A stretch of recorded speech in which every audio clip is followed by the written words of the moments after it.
We in MAPS want to start a regular discussion on our website, which we hope will be useful for those who are following the progress of the MAPS program. And in these discussions we'll highlight some of the particular problems and challenges that are being experienced at the country level projects. In Peru, Chile and Colombia, our country projects are now in process, and the first high level launches have taken place, and the so-called scenario building team meetings are now happening in these three countries. And so it's natural to expect that the first difficulties and challenges will arise.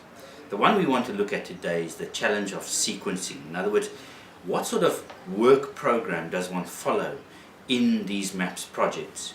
How do you organize the data, the models, the research team and the stakeholders into a coherent and systematic work program?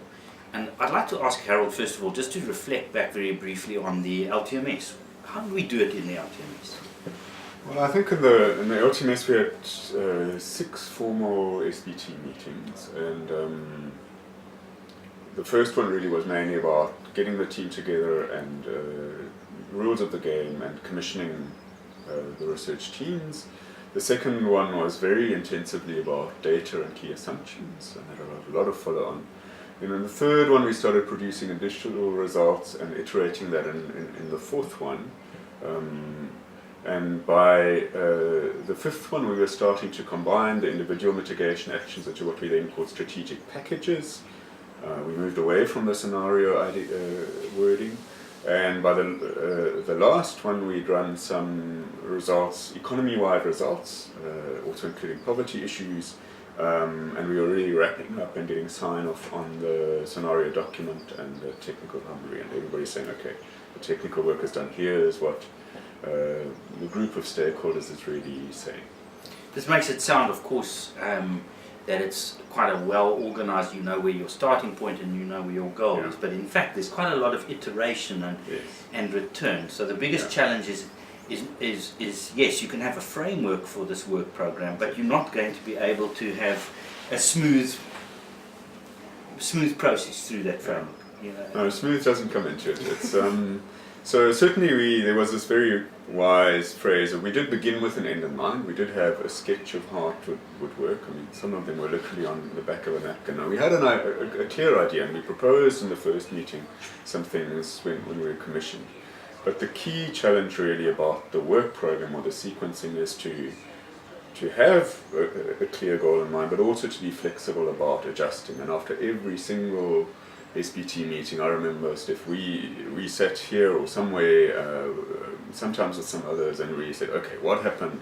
What's the next step? And we can only tell the sequence that I just outlined now with hindsight. Yes. It could have unfolded differently, and I think a key challenge is to think through the sequencing and be willing to adjust, and particularly when you're doing it as part of a stakeholder process. Stakeholders are going to throw out issues that you just didn't think of. The process is going to throw up surprises. One has an instinct, of course, for the modelers and researchers to produce some data and then go to the stakeholders and say, what do you think? LTMS was the opposite of that. Yes. Are there lessons in this primary methodological approach for our country partners, Colombia, Chile, Peru? Yes, and particularly I think for the researcher, the real learning that, it's not the usual study where you get terms of reference, and once the contract on that is signed, then you go and basically you're in charge. If you want to say, you play God until you deliver maybe the draft reporting. This is not like that. So you certainly bring proposals, you propose methodologies, you say this is the data we have, but it's much more, you really have to be very serious about the fact that you're making a shift here where you are being commissioned by a group of people and they are the ones building the scenarios. Scenarios are a good thing to actually use to illustrate this, because modelers, that's what modelers do. They model scenarios and they think, but usually they just do it on their own. But here, it is other people who really are doing that.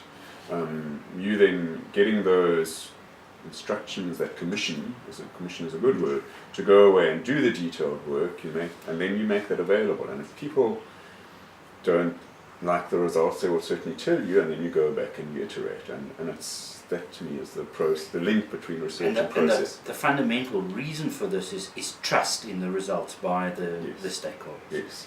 If they know that they generated the assumptions and the components of the end result are owned by them, then they will trust the end result, and there's less likelihood of a contestation of the study results. Is that? Absolutely, and I mean, for me that comes back to a thing that's very important, that in terms of the results, two things are equally important. That they're as accurate as possible, as rigorous as possible, and that people agree with them. Because if you can have the most accurate results that you want, and if people don't agree that they're relevant, that's not going to help. It's going to be a study on the shelf.